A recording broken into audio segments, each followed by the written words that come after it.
अस्सलाम वालेकुम. मैं हूं अख्तर रहमान और आप देख रहे हो official Akhtar Rahman sir YouTube channel. आपण अभ्यासात आहोत क्रियाविशेषण अव्यय. क्रियाविशेषण अव्ययाचे एकूण दोन प्रकार पडतात, अर्थावरून पडणारे प्रकार आणि स्वरूपावरून पडणारे प्रकार. मागच्या क्लासला आपण क्रियाविशेषण अव्ययाचे अर्थावरून पडणारे प्रकारापैकी एकूण 6 प्रकार अभ्यासले. आज आपण अभ्यासणार आहोत क्रियाविशेषण अव्ययाचे स्वरूपावरील प्रकार. तर क्रियाविशेषण अव्ययाचे स्वरूपावरील 3 प्रकार आज आपण अभ्यासणार आहोत. हे 3 प्रकार आपल्या समोर आहे. सिद्ध क्रियाविशेषण अव्यय, साधित क्रियाविशेषण अव्यय आणि स्थानिक क्रियाविशेषण अव्यय. तर हे 3 प्रकार आज अपन अभ्यासणार आहोत. जे क्रियाविशेषण अव्ययाच्या स्वरूपावरून 3 प्रकार अपन पाळलेले आहेत ते अपन आज अभ्यासणार आहोत. अगर अभी तक आपने हमारे चैनल को सब्सक्राइब नहीं किया तो प्लीज सब्सक्राइब कर दीजिए. और अगर आपको चीज़ें बेहतर लगती है, वीडियोस अच्छे लगते हैं तो प्लीज़ लाइक जरूर कीजिए और साथ ही साथ कमेंट्स कर अपना फीडबैक, अपनी राय जरूर बताइए कि आपको वीडियो कैसा लगा, अच्छा हो बुरा हो जो भी हो, जिस तरीके से भी हो आपने वो कमेंट्स करके बताना है. तो रिक्वेस्ट है आपसे. तो हम देखेंगे क्रियाविशेषण अव्ययाचे स्वरूपावरून पडणारे प्रकार. तर पहिला प्रकार आहे सिद्ध क्रियाविशेषण अव्यय. सिद्ध क्रियाविशेषण अव्यय, साधित क्रियाविशेषण अव्यय आणि स्थानिक क्रियाविशेषण अव्यय. तर आपण सर्वप्रथम अभ्यासूया सिद्ध क्रियाविशेषण अव्यय. सिद्ध क्रियाविशेषण अव्यय हे आपण अभ्यासूया. स्वरूपावरून पडणारा पहिला प्रकार आहे सिद्ध क्रियाविशेषण अव्यय. सिद्ध क्रियाविशेषण अव्ययाची व्याख्या आपण अभ्यासूया. काही शब्द मुळातच क्रियाविशेषण असतात त्यांना सिद्ध क्रियाविशेषण अव्यय असे म्हणतात. देखिए यहाँ पर जो है ना एकदम शॉर्ट में यहाँ पर व्याख्या दी गई है. तो मैंने एक व्याख्या अपने से खुद से बनाई है, वो आपको ज्यादा बेहतर तरीके से समझ में आएंगी. तो यहाँ पर क्या बता रहा है, काही शब्द मुळातच यानी सिंपल अल्फाज जो होता है ना, एक मूळ शब्द जो होता है ना वो खुद पहले से ही क्रियाविशेषण होते असतात त्यांना सिद्ध क्रियाविशेषण अव्यय ऐसे म्हणतात. उनको हम क्या कहते हैं, उनको हम कहते हैं सिद्ध क्रियाविशेषण अव्यय. यहाँ पर कुछ उसके एग्जाम्पल दिए गए. देखिए पुढे, मागे, तेथे, तेथे, येथे, इस तरीके के जो शब्द होते हैं ना उसको हम सिद्ध क्रियाविशेषण कहते हैं. देखिए मैंने इसकी एक व्याख्या बनाई है अपने से, आपको ये पढ़ने के बाद में ज्यादा बेहतर तरीके से समझ में जाएंगे और ये आसान भी है. सिद्ध क्रियाविशेषण अव्ययाची व्याख्या. मूळ शब्द ज्यांना उपसर्ग अथवा प्रत्यय नसतो अशा शब्दांचा वापर क्रियाविशेषणाप्रमाणे केल्यास त्यांना सिद्ध क्रियाविशेषण अव्यय असे म्हणतात. मूळ शब्द ज्यांना उपसर्ग अथवा प्रत्यय नसतो, बस इतना ही आपने समझ लेना. आपको उपसर्ग क्या होता है, प्रत्यय क्या होता है, ये आपको मालूम होना चाहिए क्योंकि अभी तक हमने पढ़े नहीं. अगर आपने इसके बिफोर इसके कहीं से पढ़ा हो तो आपको पता होना चाहिए कि उपसर्ग जो है वो शब्द से पहले लगता है और प्रत्यय जो है वो शब्द के बाद में लगता है. तो ऐसे शब्द जो होते हैं कि जिसको ना उपसर्ग लगता है ना जिसको प्रत्यय लगता है, वो जो होते हैं ना मूळ शब्द होते हैं और उनको इस सिद्ध क्रियाविशेषण में क्रियाविशेषण का वो काम करते हैं. अशा शब्दांचा वापर क्रियाविशेषणाप्रमाणे केल्यास त्यांना सिद्ध क्रियाविशेषण अव्यय असे म्हणतात. मतलब ऐसे अल्फाजों का जहां पर इस्तेमाल होता है, इसमें कुछ इस तरीके से अल्फाज आते हैं, पुढे, मागे, तेथे, जेथे इत्यादि, इस तरीके के अल्फाज आते हैं और उनका जब इस्तेमाल होता है, क्योंकि ये अल्फाज ऐसे हैं इनको ना उपसर्ग लगता है ना प्रत्यय लगता है. उपसर्ग जो है वो पहले लगता है और प्रत्यय क्या होता है वो पीछे से लगता है. यहाँ पर ना इनको उपसर्ग लगता है ना प्रत्यय लगता है. ऐसे शब्द जब क्रियाविशेषण के लिए इस्तेमाल होते हैं तो उनको क्या कहते हैं, उनको कहते हैं सिद्ध क्रियाविशेषण अव्यय के, जिनका इस्तेमाल क्रियाविशेषण में होता है. एग्जाम्पल देखिए इसका. देखिए ती तेथे जाणार होती. यहाँ पर तेथे क्या है, ये मूळ शब्द है ना, इसको प्रत्यय लग सकता है ना उपसर्ग लग सकता है, इसलिए ये सिद्ध क्रियाविशेषण अव्यय है. गणेश पुढे गेला, गणेश कहा गया, गणेश आगे चला गया. पुढे, पुढे ये शब्द ऐसा है कि इसको प्रत्यय और उपसर्ग नहीं लगता है. स्वरा मागे आली, मागे ये शब्द भी ऐसा है, तो इसलिए हम इसको सिद्ध क्रियाविशेषण अव्यय कहते हैं. देखिए 2 मिनट का ये क्रियाविशेषण अव्यय है, इसमें कुछ इतना मतलब इसमें कुछ भी खास नहीं है. बस हमने सिर्फ पढ़ना एक सिस्टम से, तो उस तरीके से मैं आपको बता दिया कि इस तरीके से ये सिद्ध क्रियाविशेषण अव्यय होता है. ये हो गया इसका पहला प्रकार. और इसका दूसरा प्रकार होता है साधित क्रियाविशेषण अव्यय. देखिए अब इसके हम दूसरे प्रकार की तरफ आएंगे, साधित क्रियाविशेषण अव्यय.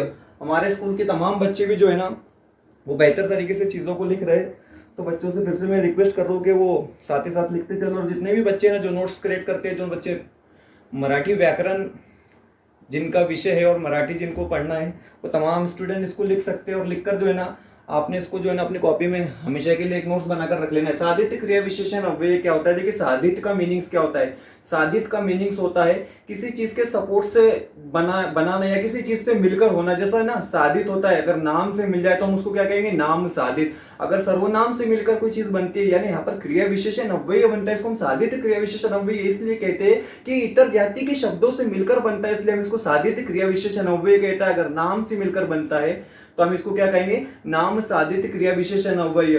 जर सर्वनामापासून एक क्रियाविशेषण तयार झालेले असेल तर त्याला आपण म्हणू सर्वनाम साधित क्रियाविशेषण अव्यय. अशाच प्रकारे विशेषणापासून जर हे क्रियाविशेषण तयार झालेलं असेल तर याला आपण म्हणू विशेषण साधित क्रियाविशेषण अव्यय. क्रियापदापासून जर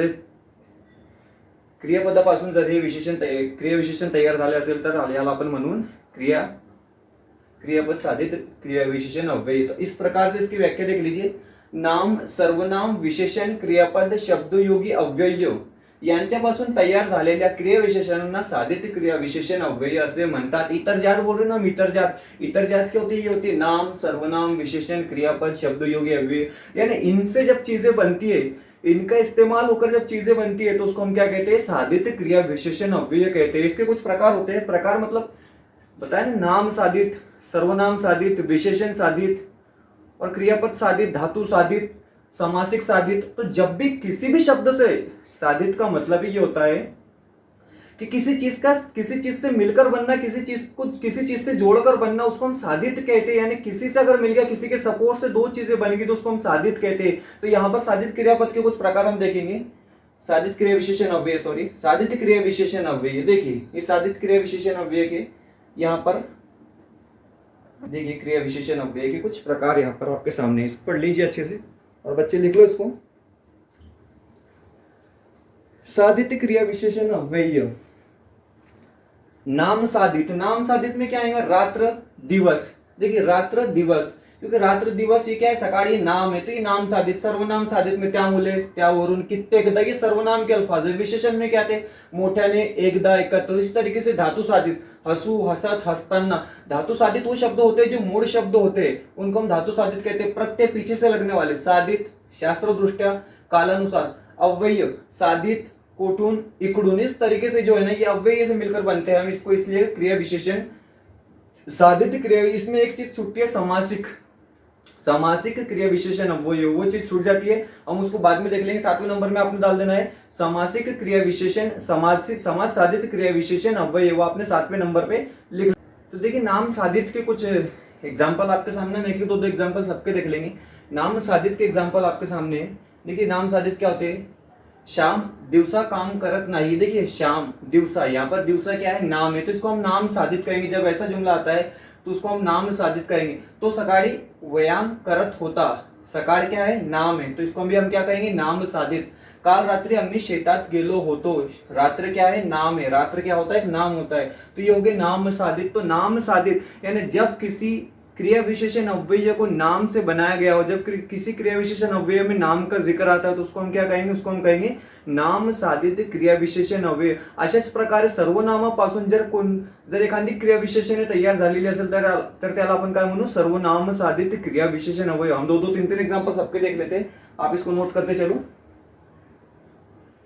देखिए सर्वनाम साधित क्रिया विशेषण अव्यय. थोड़ी राइटिंग ठीक नहीं लग रही है, देख के लिख लेना. उद्या माझा पेपर आहे त्यामुळे मी शहराला जाईल. त्यामुळे ये सर्वनाम है, तो ये सर्वनाम से बना हुआ है, इसलिए हम इसको कहेंगे सर्वनाम साधित क्रिया विशेषण अव्यय.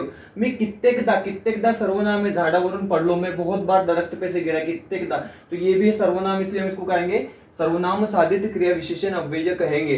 काल यावरून मतलब इस पर से सभेत चर्चा झाली. कल यावरून सभेत चर्चा झाली मतलब कल इस पर से सभे में चर्चा हुई. एक बार इसको आप लिख लो. ये तमाम जो है ना सर्वनाम साधित क्रिया विशेषण अव्यय. ये साधित क्रिया विशेषण के उप प्रकार होते हैं. नाम साधित, सर्वनाम साधित, विशेषण साधित. अब आपको तो पता है नाम क्या होता है, सर्वनाम क्या होता है, विशेषण क्या होता है, क्रियापद क्या होता है. जब जो चीजें उसमें आ रही है तो समझ लेना कि वो उससे जुड़कर बनी है. और उसको उससे जैसे क्रियापद आता है तो क्रियापद साधित, सर्वनाम आता है तो सर्वनाम साधित, विशेषण आता है तो विशेषण साधित. ये तो सिर्फ एग्जाम्पल के लिए, ये भी बताते नहीं क्लास में, लेकिन सिर्फ नाम एग्जाम्पल के लिए आपको दिखा रहे. क्योंकि आप इसको जाकर गूगल पर भी सर्च कर देंगे तो वहां पर भी आपको ये चीजें नहीं मिलेंगी. हमने हाथ से लिखी हुई चीजें. देखिए क्रिया विशेषण, विशेषण साधित. अब विशेषण से बने हुए क्रिया विशेषण अव्यय. देखिए माया काल मोठ्याने हसत होती. माया काल मोठ्याने हसत होती. यहाँ पर मोठ्याने क्या है? ये विशेषण है. माया कल जोरों से हंस रही थी. मोठ्याने क्या है? विशेषण है. परवा सर्वजन शाळेत एकत्र जमले होते. परसों के दिन क्या हुआ कि सब लोग एकत्र क्या है? विशेषण है. आज सर्वत्र विशेषण है. गारवा पसरलेला आहे, सर्वत्र आप सभी तरफ जो है ना गारवा पसरलेला है। इस तरीके से विशेषणों से जो चीज बनती है हम उसको विशेषण साधित कहते हैं। बहुत ही सिंपल और बहुत ही आसान है। ये कुछ एग्जांपल आपके सामने हमने लिखकर रखे हैं, तो आप इससे बेहतर तरीके से समझ सकते हैं कि किसी चीज से मिलकर बनना, किसी चीज से जोड़कर बनाई जाने वाली चीज को हम साधित क्रिया विशेषण अव्यय कहते हैं। वो नाम हो, विशेषण हो, क्रियापद हो, धातु हो या जो भी चीजें हो ना, इस तरीके से। उसके बाद धातु साधित। अब धातु क्या होता है, देखिए बाळू पडताना खाली पडला, ये पड ये जो शब्द है ना ये धातु है। तो पडताना, अभी मूल शब्द है पड़, उसको तानना लगे इसलिए इसको हम धातु कहेंगे। तो यहाँ पर धातु क्या है, पड़, इसलिए इसको धातु साधित कहते हैं। धातु जो है ना वो मूल शब्द होते हैं जिनको उपसर्ग और प्रत्यय नहीं लगता है। बाळू पडताना खाली पडला, पड़ धातु हो गया, ठीक है। अंबा खाताना, देखिए खात, यहाँ पर खात धातु है, खात धातु है, त्याला ठसका लागला, इस तरीके से ये धातु साधित क्रियापद है। राजू खेळताना, यहाँ पर खेळ धातु है। राजू खेळताना, देखिए तान्ना तान्ना सब तरफ लगा हुआ है, तान्ना तान्ना तान्ना, ठीक है ना। राजू खेळताना उड्या मारू लागला, तो इसको हम क्या कहेंगे, धातु साधित क्रिया विशेषण अव्यय कहेंगे। क्यों कहेंगे, क्योंकि ये धातु से मिलकर बना हुआ है, इसलिए हम इसको क्या कहेंगे, इसको हम धातु साधित क्रिया विशेषण अव्यय कहेंगे। तो इस तरीके से इसके कुछ प्रकार होते हैं। हम हमारे अगले क्रियापद की तरफ आते हैं। अगला क्रियापद हमारा स्थानिक क्रिया विशेषण अव्यय, ठीक है ना। हमारे अगले प्रकार की तरफ हम आते हैं, स्थानिक क्रिया विशेषण अव्यय। सबके एग्जाम्पल हमने देख लिए, 4 एग्जाम्पल देख लिया हमने, और बाकी तो आप समझ ही सकते हैं कि फिर जहां पर समासिक शब्द आता है तो उसको हम क्या कहेंगे, उसको कहेंगे हम समासिक साधित क्रिया विशेषण अव्यय, है ना। इस तरीके से स्थानिक क्या होता है, स्थानिक का मीन्स तो लोकल होता है, देखिए, है ना। स्थानिक का मायने क्या होता है, लोकल होता है। लेकिन यहाँ पर देखिए क्या होता है, स्थानिक क्रिया विशेषण अव्यय। वाक्यात जेव्हा इतर शब्दाच्या जातीचे शब्द म्हणजेच नाम, विशेषण, कृदंत, कृदंत को भी हम धातु कहते हैं, शब्दयोगी अव्यय, उभयान्वी अव्यय जसेच्या तसे येतात, वो वाक्यात क्रिया विशेषणाच्या कार्य करतात, तेव्हा त्यास स्थानिक क्रिया विशेषण अव्यय म्हणतात। देखिए नाम, सर्वनाम, विशेषण, कृदंत, शब्दयोगी अव्यय, इनका इस्तेमाल होता है स्थानिक क्रिया विशेषण में। मतलब कैसा है ना, आप एग्जाम्पल देखकर समझ में आ जाएंगे। मतलब इनका जैसा का वैसा इस्तेमाल होता है। अगर कोई नाम आ रहा है तो वो वैसा का वैसा आएगा, और उसका इस्तेमाल जहां पर होगा उसको हम स्थानिक क्रिया विशेषण अव्यय कहेंगे। इसको लिख लो, फिर मैं बताता हूँ आपको इसके एग्जाम्पल से आसानी से समझ में आ जाएंगे। स्थानिक क्रिया विशेषण अव्यय क्या होता है, देखिए इसके कुछ एग्जाम्पल है। 10-12 मिनट में आज वीडियो खत्म करनी है अपनी, छोटा सा है, पार्ट 2 है हमारा ये एडवर्ब का। देखिए एग्जाम्पल देखिए इसका, यह है स्थानिक क्रिया विशेषण अव्यय। इसका एग्जाम्पल देखिए, तो काय माती लिहितो। अब यहाँ पर माती क्या है, नाम है, ध्यान से देखिए, तो काय माती लिहितो। अब माती क्या है, यहाँ पर नाम है, लेकिन यहाँ पर माती लिहितो, अब इसका जुमले का मीनिंग्स बदल जाएगा। इसका मतलब होता है वो जो लिखता है, तो का माती लिहितो, मतलब वो कुछ काम का नहीं लिखता है, वो बेकार लिखता है। इसका मतलब क्या होता है, तो काय माती लिहितो, और माती क्या है, यहाँ पर नाम है। तो ये स्थानिक है, यानी जैसा का वैसा आया, लेकिन उसका अर्थ बदल गया है। स्थानिक में क्या होता है कि नाम जैसा का वैसा इस्तेमाल हो रहा है, नाम जैसा का वैसा इस्तेमाल हो रहा है, लेकिन उसका अर्थ बदल जाता है। तो काय माती लिहितो, माती, अब मिट्टी लिख रहा है कैसा, तो यहाँ पर उसका मतलब होता है, हम क्या किसको कहते हैं, वो जो बेकार लिखता है, जो बुरा लिखता है, जो गलत लिखता है, जो खराब लिखता है, उसको हम क्या कहते हैं, तो काय माती लिहितो। इस तरीके से तो काय दगड़ वाचतो। देखिए यहाँ पर दगड़ पड़ता है, मतलब क्या पत्थर पड़ रहा है, दगड़ क्या है, दगड़ एक नाम है। तो क्या बता रहा है, तो काय दगड़ वाचतो, पत्थर पढ़ा जाता है क्या, नहीं, लेकिन क्या बोल रहा है कि वो जिस तरीके से पढ़ता है तो बेकार पढ़ता है, कुछ चीजें समझ में नहीं आती, वो क्या पढ़ता है क्या नहीं पढ़ता है वो उसी को पता है। तो इस तरीके से जहां पर नाम जैसा का वैसा इस्तेमाल हो रहा है, लेकिन अर्थ बदल गया है, मतलब जुमले में जिस तरीके से इस्तेमाल हो रहा है ना उसका अर्थ बदल गया है, इसलिए इसको हम क्या कहेंगे, इसको स्थानिक क्रिया विशेषण अव्यय कहेंगे। देखिए नाम है, गीता हसत गाते, हसत क्या धातु है, गीता हसत गाते, ये कृदंत है, ये धातु है। तो यहाँ पर हसत जैसा का वैसा इस्तेमाल हुआ है, लेकिन क्या हुआ, इसका अर्थ बदल गया। गीता क्या करती है, हंसते हंसते गाती है, मतलब टोटली शब्द बदल गया है। स्थानिक के एक खास बात मैं आपको बता देता हूँ कि ये जैसे के वैसे इस्तेमाल होते हैं, लेकिन इनका अर्थ बदल जाता है।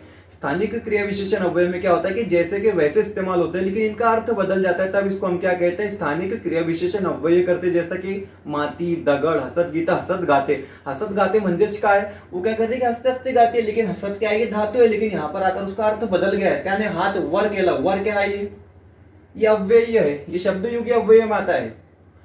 त्याने हाथ वर केला, तो यहाँ पर वर जैसा का वैसा आ रहा है, इसलिए इसको हम क्या कहेंगे, शब्दयोगी अव्यय में आता है, इसलिए हम इसको क्या कहेंगे, स्थानिक क्रिया विशेषण अव्यय कहेंगे। तुम्ही तरी, तरी किस में आता है आपको पता है, उभयन्वी हमने पढ़ा नहीं, इसके बाद हम शायद उसको पढ़ेंगे। तरी जो है ना, तरी, जरी, ये जो है ना सब उभयन्वी अव्यय के जुमले है। ये वर, खाली, ये जो है हम शब्दयोगी अव्यय में आते। तुम्ही तरी लग्नाला या, तो तरी जो है ना ये उभयन्वी अव्यय में आता राधा चांगली होती बोलते हैं। चांगली किसमें आता है आपको पता होना चाहिए। राधा चांगली बोलते हैं। चांगली का मीनिंग क्या होता है? अच्छा बोलती है। अच्छा बोलती है, तारीफ हो रही है, मतलब उसके बारे में, कोई राजा के बारे में कोई विशेष चीज को दिखाई जा रही, तो हम उसको क्या कहेंगे? क्या कहेंगे? हम उसको विशेषण कहेंगे। तो यहाँ पर विशेषण जो है वो जैसा का वैसा आया है। विशेषण कैसा आया है? विशेषण जो है वो जैसा को वैसा आया, उसका कोई अर्थ बदल गया। राधा चांगली बोलते, राधा क्या करती है? बेहतर बोलती है। तो इस तरीके से जो है ना ये होता है स्थानिक क्रिया विशेषण अव्यय। स्थानिक क्रिया विशेषण अव्यय होता है। तो आज हमने ये छोटा सा जो है ना हमारा एक बाकी था, तो हमने उसको पढ़ लिया। स्वरूपावरून पढ़नारे प्रकार। अब हम अगले इसमें देखेंगे जो है ना अगले टॉपिक में हमारे उभयन्वी अव्यय, शब्द योगी अव्यय और केवल प्रयोगी अव्यय, ये 3 टॉपिक हमने देखना है। अगर अभी तक आपने हमारे चैनल को लाइक नहीं किया तो प्लीज़ लाइक कीजिए, सब्सक्राइब कीजिए, शेयर कीजिए, और तमाम जो भी हमारे व्यूवर्स देखते हो अपना फीडबैक ज़रूर हमसे शेयर कीजिए।